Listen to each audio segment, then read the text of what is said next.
Katie Fawkes is my guest this week, and she is the marketing manager for Ecamm Live.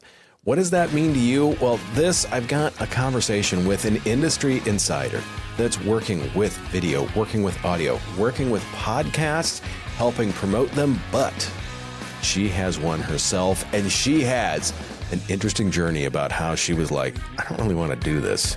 She did it anyways. Stay tuned.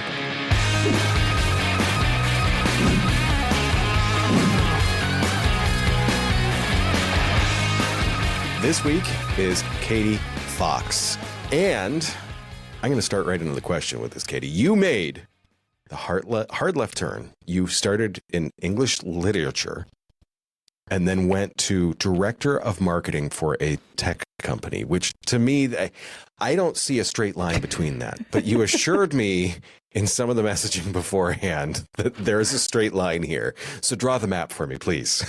I don't know if I can say there's a straight line, but there's definitely a line. You know, it is often funny. I feel like when I first was thinking about what I quote unquote wanted to do when I grow up, it was very much sit in a dark room with a red pen and edit people's books or be able to, slowly work on my own. I wanted to be like a novelist, a traditional kind of writer. And so that took me on a journey. It took me on this maybe not totally direct, but kind of bumpy journey into the world of writing and storytelling. I ended up in a job that was focused on copywriting. And at that time, obviously, websites and web companies and tech companies were becoming more and more a thing. So I ended up really enjoying being on the tech team as the writer and the storyteller. And that took me from copywriting into social media, into general marketing, and then really, really reluctantly over the past, I joined the Ecamm team about 7 years ago. And hilariously, the one thing that I swore to myself that I would never do was video. Every time in my career that someone held up a camera to me, I would literally be aggressively shaking. Every thought I had or had memorized would drop out of my head. I would end up just feeling like the worst, most unprofessional idiot at the end of the experience. And so when the job opened up at Ecamm, I really, really wanted to work for the company. I really believed in the mission that they stood for.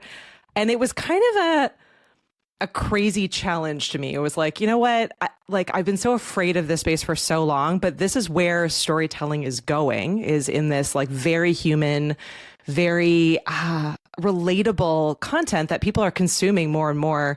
So I threw myself not only into video, but into live streaming was the first project I took on at this company.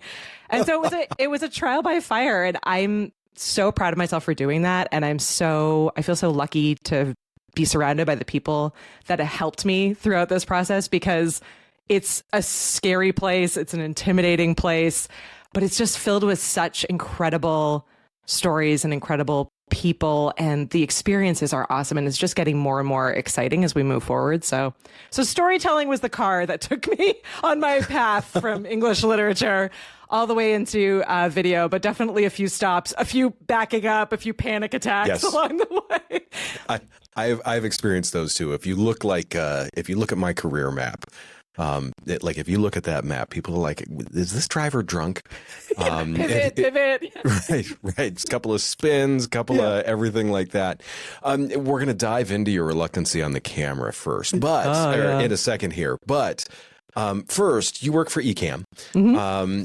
Give me the short rundown of what Ecamm does and why you guys do it. Absolutely. So Ecamm is a live streaming and video production tool for Mac, and it really empowers just about anyone with an idea to create incredible quality video across any medium. So you can live stream, you can multi-stream, you can record video in wide or vertical formats. And it also has a full integration with Zoom. So it allows you, if you're doing presentations and webinars, pitches to clients, to be able to really bring in all of those incredible graphics that traditionally you would have had to wait to add in post-production. You can actually do as you are presenting or as you're creating. So it makes the video process just so much easier for people like me who are like, I am not good at video, right? Like it feels intimidating. But now I can create video as easily as I can run through a keynote or a PowerPoint presentation. And that is really empowering. It gives me the feeling of creativity and possibility, which is exciting. So it really is. It's about giving tools that are easily accessible. And I love that, because to me, there's so many things out there where people are like, this is intimidating. And when you realize in many cases, there's probably a tool for that where it can be a point click and suddenly, ta-da, you've got something that looks really good without having to take 4 years of schooling, invest thousands of dollars in some other giant software platform, have a computer that's the size of a small data center, Exactly. all of those things. Yeah, exactly. We grew up in like a world where you broadcasting and video was like super gate kept, right? Like you, like, as you were saying, like you had to have a degree, a full team, millions of dollars, connections to a TV studio. Like the idea of like, I'm going to be a producer, I'm going to be a host of a show, or, podcasting before podcasting, like all of these were gate kept. And now it's possible for anyone to do it for such a small amount of money, if any money. Like many of us can get started for free even with our phones, which is wild if you think about it, really. It truly is. And I always joke that there's good things about this and there's bad things about this. The good piece is like everyone can have their voice. Yeah. The bad thing about that is that everyone can have their voice. Exactly. So we always encourage people to get out there and talk. You are, I mean, you talked about this, the proponent of video first. I mean, podcast has been a traditional audio platform. Yep. We have our reasons for it. I always joke, like, you talk like, hey, this is a big breakthrough for you. For me, it just got to a point where I'm like, I have no dignity left. I'm more than happy to get on camera. Everyone needs to reach that point. Right. No dignity left at all. Yeah. Right. For me. So why would you tell people, like, look, you need to be video first and have the podcast come out of it instead of doing a podcast and, well, if there's some video to it, great. I mean, honestly, a lot of it comes down to where we are sitting right now in space and time, and the potential. So if you were coming at this and you wanted to get into podcasting and it was early days, great, go into audio only. You're probably not going to need a ton of video, but if you're starting right now, you're going to need video at some point or another, whatever it is that you are doing in this space. And it is the hardest, biggest, kind of most overwhelming piece of the content tool, right? So it is. So if you start with video and you get really good at that, all of the other pieces come from that initial video. Your audio can be stripped out and used from that video. The clips that you're going to need for promo and for marketing can be pulled out from that video. You can use the transcript to do things like craft emails, blog posts. All of those incredible AI tools that exist out there right now can do a lot once they have that video and that transcript. So it's the biggest, hardest part, but once you conquer it, it really sets you up with a really seamless content strategy. So I would say, even though it is the biggest step, everything else is a slide downwards after that. So if you can climb to the top of that mountain and get really used to being up there for a bit, like, I promise everything is so much easier, and it's not going anywhere. Like, if you look at where the landscape is right now, players like YouTube, the numbers are staggering. The amount of people that are now consuming non-traditional, non-TV media on YouTube on their TVs at home is wild. So that means, like, again, you can be your own broadcaster. You can be your own broadcast network. You can create content that people are consuming in all different kinds of ways in the places that they're spending time, whether that's on their TV, on their device, on their computer, when they should be working, grabbing that phone and heading out for a run and changing over to audio. Like, you're giving them the ability to choose how they want to consume your content, and you're creating it in a way where you're able to be in all of the places where your listeners and your viewers are and spend their time. Yeah, I love that, because it is that ability to get people where they are, meet your audience where they are. It really comes down to that. With that, a lot of people think it is a complex thing, and you preach the clarity over complexity. I see, like, as soon as we got on, I saw your setup. And by the way, I love the purple microphone. That is amazing. I'm as busy and crazy as possible. If you're listening to this, I am like red sweater, purple microphone, mushroom background, like weird things behind me. So Yes. but maybe not clarity of visuals. But in the same sense, it is simple because you've got a camera in front of you, you've got a microphone in front of you, you've picked a background. I mean, like a lot of people, they walk into our studios. I've got 3 Blackmagic cameras pointed at me. I'm staring at a 45-inch television. Yes, just so you know, you are that big currently. You're right. I've got the computer in front of me. There's a screen up here. I mean, there's all these complex pieces. But you talk about that clarity over complexity. What are the 2 or 3 pieces that people need to start?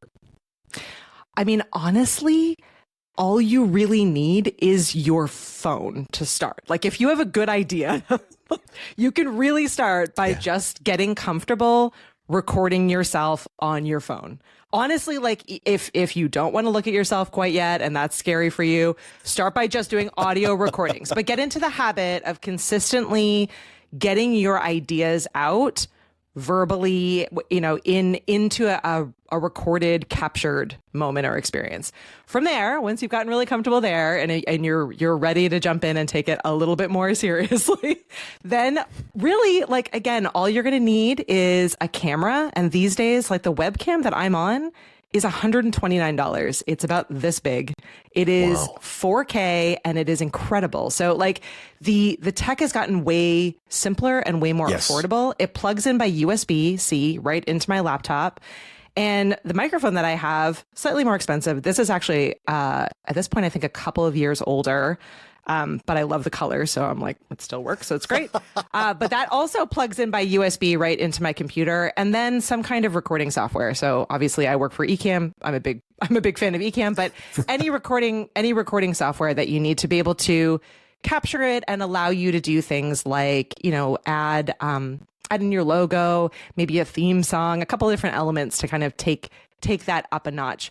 What I really learned over the last 7 years of being in this space and being on camera is that what gets people worried and frustrated is the amount of gear. Like you get into this space where you feel like you need to check all the boxes before you can get started. You're like, okay, well, before I can podcast, I need to like buy a camera. I need to have a new computer. I need to have and it's a fun space to be in, right? Because you're like shopping trip, like you feel like you're checking the boxes, right? But then they sit down and there's so much stuff and it's overwhelming and they don't know how to use it. And when something goes wrong, it derails everything. So I've actually simplified down everything. I have access to a really similar setup to that you were just speaking of. Like literally down the street is our office. It has a full studio. It has every conceivable piece of tech. So here at home, I have my tiny $129 webcam, my laptop, and my microphone, because if any of these things go wrong, I know how to fix them. They're very, very easy for me to unplug, carry with me when I go, like and restart. Right? Like it's always restart. Exactly. Simplifying the entire space and simplifying the process made me more consistent, and the more consistent that I was with the content, the better that I got at the content. And really, it's you and your personality and the story that you're telling that's way more important than the software and the gear and all of the different pieces that are allowing you to do what you do. So having a simpler setup, at least for when you're just starting, but honestly, like even long term, is a really smart way to go, because it'll allow you to not be so focused on the tech, to be focused on what you're trying to actually convey to your people on the other side, right? And it's funny, I totally get that, just because of the fact that and it's the reason why, like, I love having the studio, because we're the producer people. We take care of the gear and the tech and all those other things. So you can just come in, sit down and have your conversation and know that you're going to walk out with something high quality. If you keep it simple, you know you're going to walk out with something high quality, even if it's just you sitting there with your mushroom collage in the background, wearing your Fawkes sweatshirt, Fawkes sweater, which I absolutely, like I said this before, I do love that. Those things are adorable. Thank you. That being said, you are a marketing person. Mm-hmm. Imagine that. We all tend to like congregate for some reason. You talk about like marketing it's about building trust in so many different ways. Have you seen tangible examples of that through marketing Ecamm?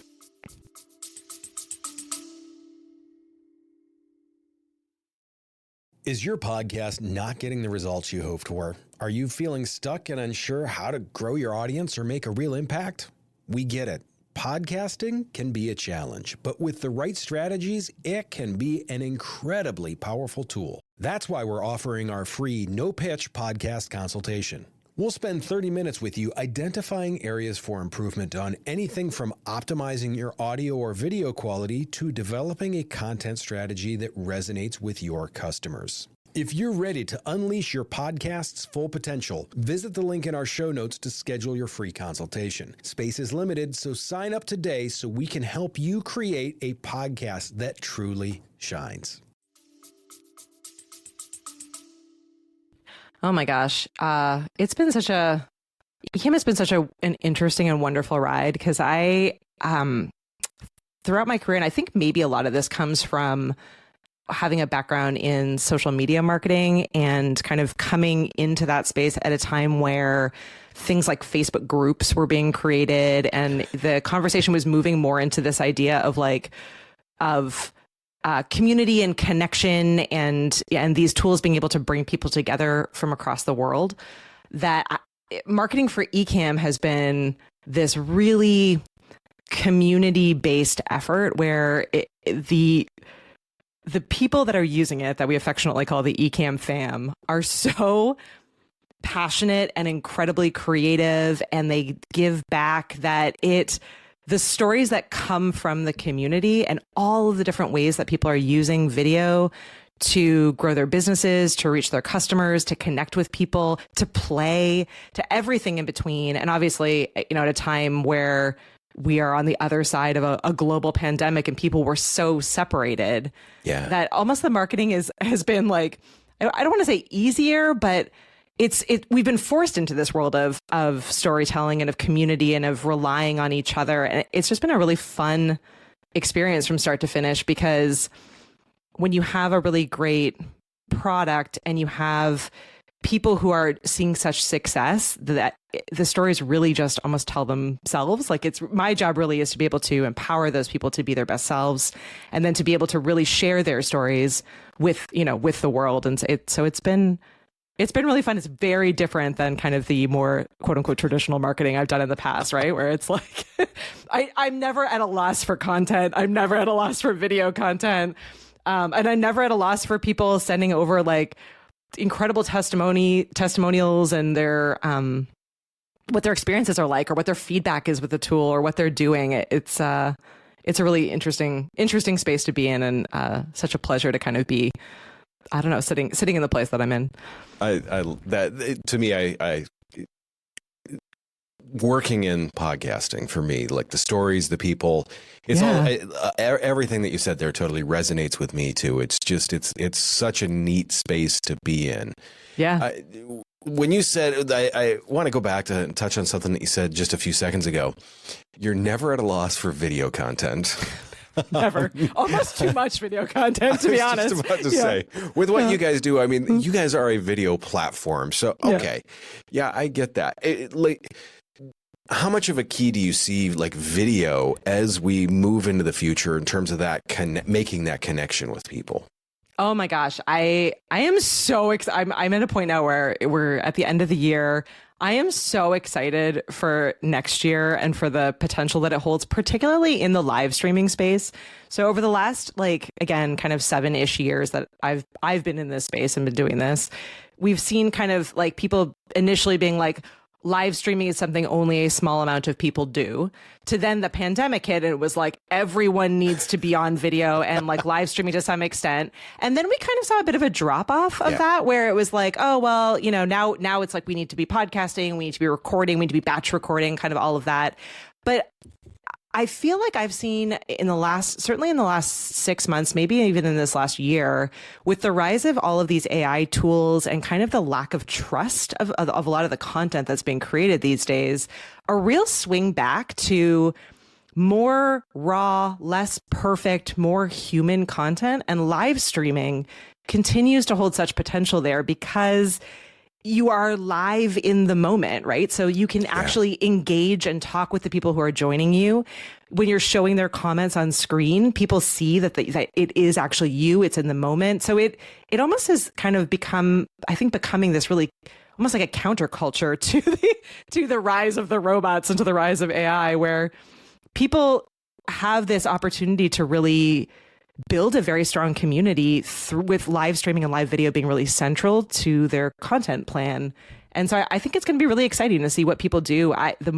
Been talking with a lot of like really high level creators on YouTube over the last couple of weeks, and all of them have said like over and over again that they're like, next year is all about live video for them. Next year is all about these like live experiences for their audiences. And so I think it's going to be really fun, and it's an interesting time. And again, to kind of circle back to the beginning of our conversation, super freeing for the everyday people, because it doesn't have to be perfect. In fact, it's actually better if it's not perfect, because then it's real and it's not AI generated. And, in the moments where your cat walks across your keyboard, or your kid runs in, or a light goes out, or every other conceivable thing that happens when you're live streaming, those are the moments that are going to make you more relatable and build trust and make it an interesting and fun experience for your viewers. So it's becoming a friendlier, safer, more inviting space. And I think helping to curb some of those fears that we all have as we're stepping into the live streaming or into the video world. So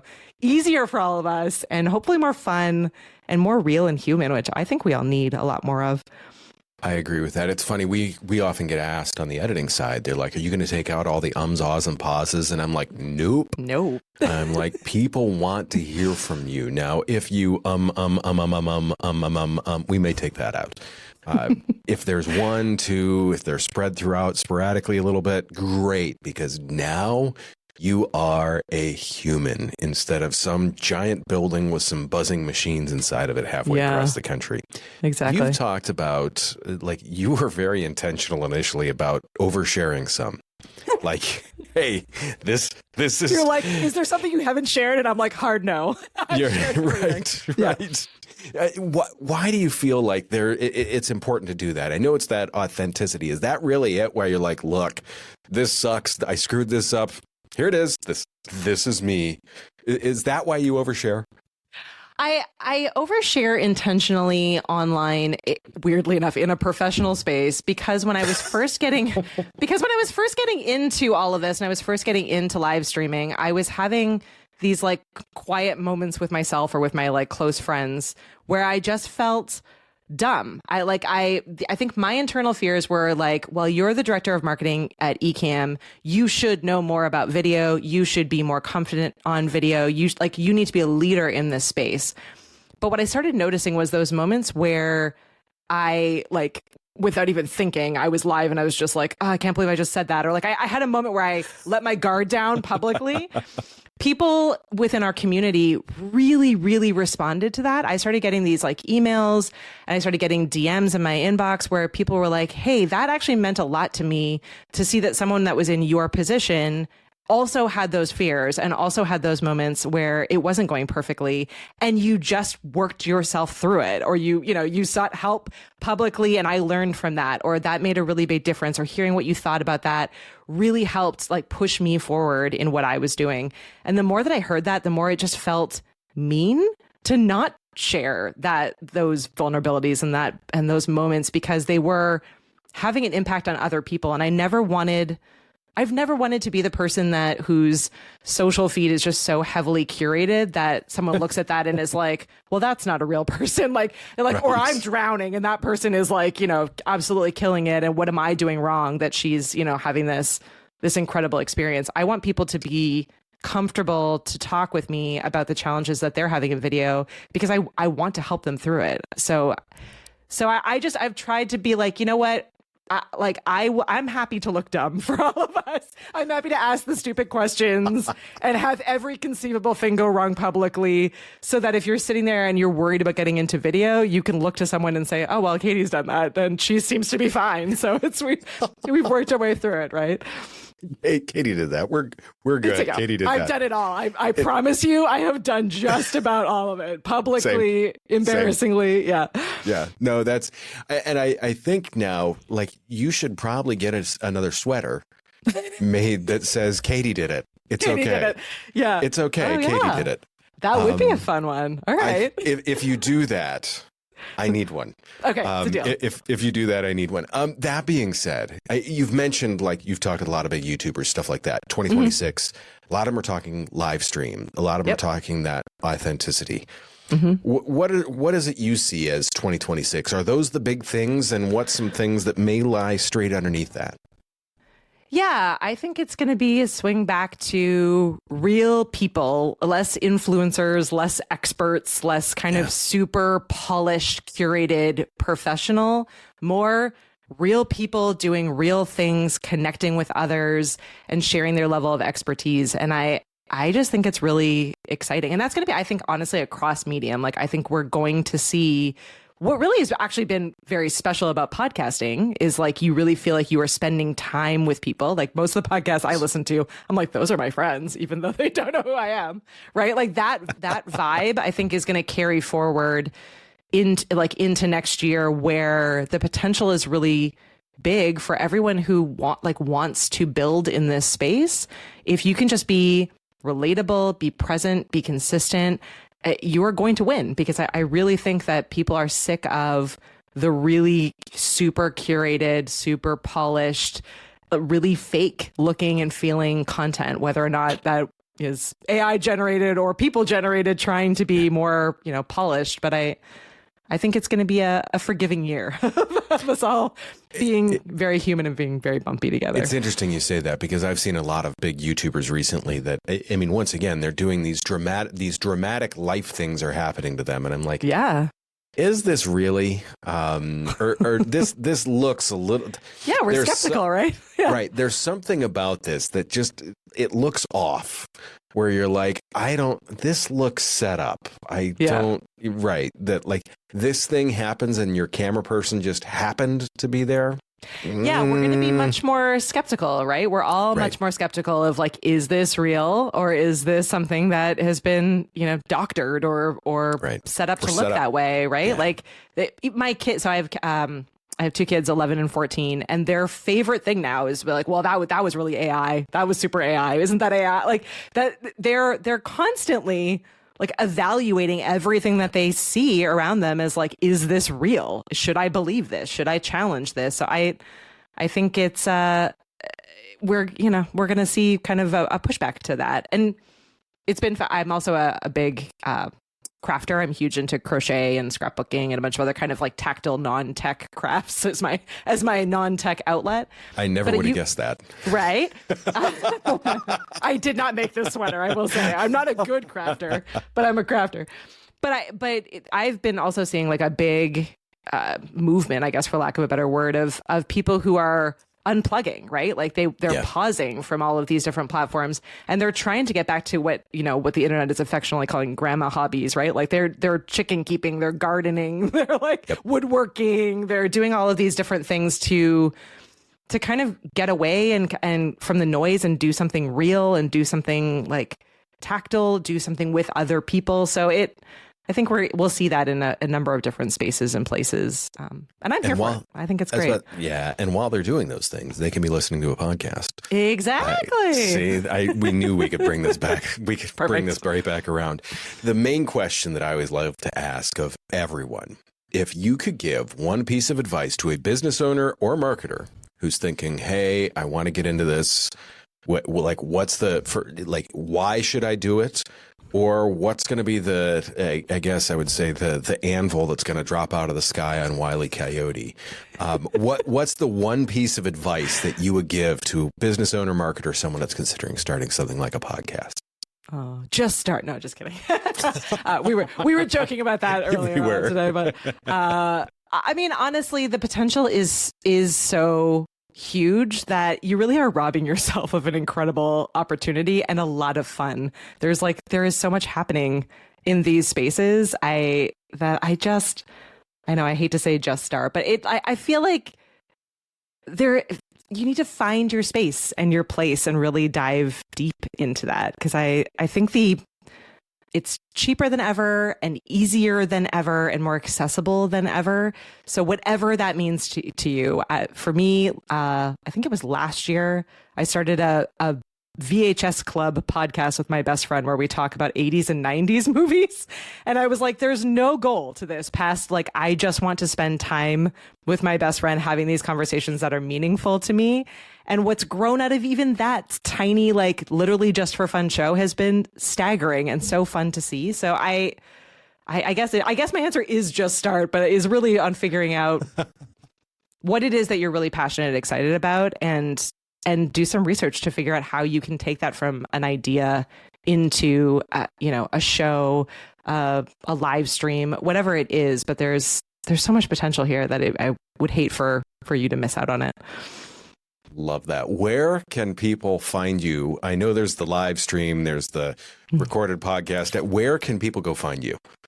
Well, I am on all of the Ecamm channels. So if you search ECAMM, you will find me on YouTube live streams. We have a really incredible community called the Ecamm fam that I mentioned. I'm in there all the time. Personally, I am on LinkedIn, Instagram, and I run my show. If you're into 80s and 90s movies, you can hang out with us. We live stream our show most Thursday nights at 9 p.m. Eastern on YouTube. It's called the VHS Club Podcast. I think that's all my places and spaces. Wonderful. I really appreciate the time today. You have been a gold mine of great information for people to get them to start. Yes. Knock this off as a just stunning success. I really appreciate the time. And I will let you go here in a few seconds. For everyone else, I will be back with my summary of this. Katie, thank you. Thank you so much. Katie was a ton of fun to have on the show. I love it when there's these bright personalities like this and so knowledgeable. There's a couple of things that I want to break down from my talk with her that I thought were really, really important. She talked about like camera mic placement and how to keep it simple. If you're recording in like your home office, in your wherever, keep that simple. It's funny. As soon as she started talking about gear, I mean, in the studio here, gear is a big deal to us. We want to make sure that we've got the best gear for you when you come in the studio, but we're managing all that. There's a lot of buttons and knobs and wires and everything like that hanging out on the desk over there. There's a reason why I'm looking kind of off camera. I'm looking at the engineering desk going, holy cow. We put that together. That is a lot. And it is a lot, but we're managing all that to make sure that you get the highest quality recording. We're managing it. You don't have to worry about it. That is the piece in that. When she said, like literally, keep it simple. She's got a microphone. She's got a webcam. Those plug into her computer. She's done. And as you could see, she looked and sounded really good. We do the consult for a lot of people on the remote recordings to make sure that, yes, you can look and sound good. Notice her microphone is close. She had an ear monitor in. She had some light in front of her. She had the webcam there. It was positioned up by eye level. So there's these little things that we're always willing to help with. And that's why we do our 30-minute no-pitch podcast consult, is to help you with those setups. And especially if it's that super simple, really like if it's a super simple setup, it's really easy for you to get right. And it's really easy for you to get on a repeatable basis. The other reason why I love the fact that she was talking about keeping it simple, if you have to come in, like for me to come into the studio and to get ready to do a recording like this, I come in, there's lights over here, there's lights over there, there's 3 cameras that I'm turning on, there's a TV, there's 2 monitors, there's a computer, there's a soundboard. There is a lot of stuff to do. If you just have to make sure your webcam is not pointed up your nose and that the microphone's in the right spot, guess what? You're going to be much more likely to record. And that's why keeping that so simple is such a huge benefit. Keeping it simple just makes it so you can walk in, sit down, make sure you look good, and hit record. That's all you got to do. Super simple. I love the fact that she talked about that. The other thing that I loved is she is I would say we're another Gen X marketing manager.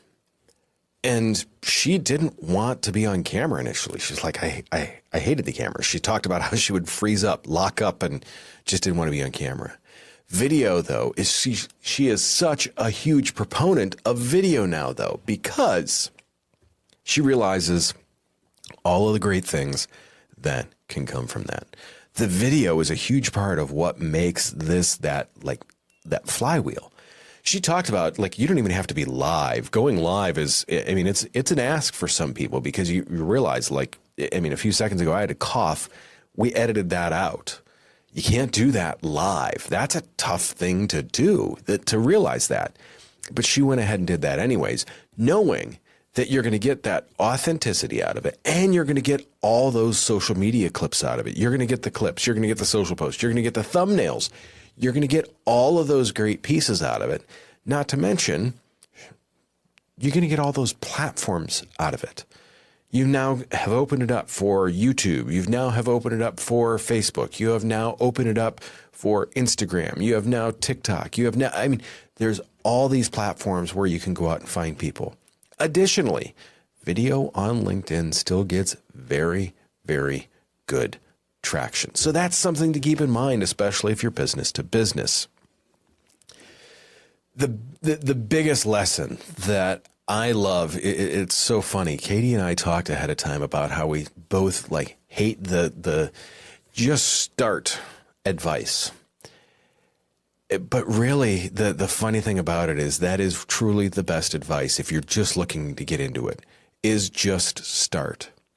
If you're already into it, let's say you're well into your podcasting journey, look at things like the people that just start. It's a big step to get better, and that's what a lot of your improvements are going to be made right at first. If you're in your podcasting journey, don't just start, get better. Just start reviewing your episodes. That I never used to listen to my episodes because I'd be like, I already know what I said. I've forced myself now to go back and listen to episodes. Been doing that for about a year now, to be like, look, what did I do right? What did I do wrong? How can I coach myself on this to make myself better? You're going to be amazed at how much better you can get when you listen to, and of course, especially if you can watch your own podcast. Big, big gains to be made. And those are free, except for that little bit of dignity that you're going to go ahead and miss. That being said, I know I mentioned earlier in the podcast, we do our 30-minute no-pitch podcast consultation. If you're starting, if you're recording at home, whatever it is, let us know. Reach out. You can do it through the website. You can do it through the link below. Either way, I would love to hear from you, because what's going to happen is I'm going to go out and I'm going to watch and or listen to a couple of episodes of your podcast. I'm going to get an idea of some areas that you can probably improve on. That's what we're going to talk about. Additionally, we're also going to look at whatever questions you have. If you've got podcasting questions, I would love to help answer those for you.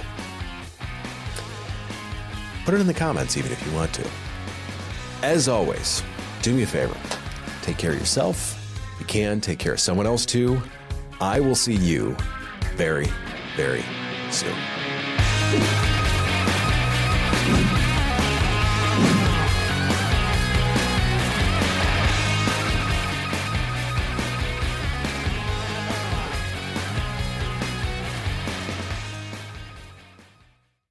Creating engaging content can feel overwhelming, but it doesn't have to be. That's why I'm excited to share our Stomping Podcasting newsletter. You'll get actionable insights and expert tips straight to your inbox. These are to help you maximize your video marketing and podcasting return on investment. Head over to the show notes and click the link to subscribe to our free newsletter. Don't miss out on this opportunity to become a video marketing and podcasting pro.